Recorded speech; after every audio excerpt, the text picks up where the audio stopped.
Welcome back to Agweek TV. Joining me now is Cristen Clark. You may recognize her name. She's a columnist for Agweek magazine, but she also writes a popular blog called Food and Swine, and she keeps busy as a sixth-generation Iowa farmer and mother of two. Cristen, thanks for being with us today. Thank you so much for having me. I love your state. In addition to all the things I just mentioned, you're also involved in a long list of other ag activities. What kind of propelled you to sort of become the voice of ag?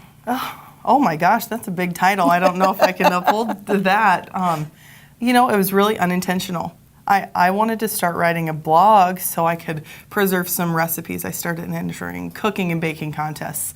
And then the slice of agriculture and life just started bleeding on every page, and that's what people wanted, was to learn about farming. I mean, they came for the pie recipe, but left with just maybe a increased awareness of what's going on Iowa farms. And as it grew, you really more started to focus on being the voice of women in farming. Yeah, I think too often women have that seat at the table, but you know, we don't raise our hands.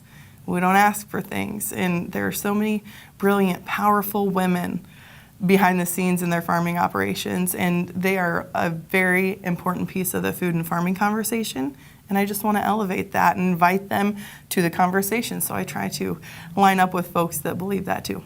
As you're out there working with these groups, do you think it's a matter of there are more women involved in farming, or they're just being seen and heard more? I think they're being seen and heard more. I think, you know, in the past, maybe we were used to being behind the scenes a little bit more. And in a lot of cases, that support role on the farm, which is vital and critical, we all know, it tends to be a behind the scenes role. But you see, you know, I see in Iowa a lot more women stepping up, on board of directors, and we have, you know, that diversified front when we're making decisions that really impact lots of farmers' lives. So it's encouraging to me.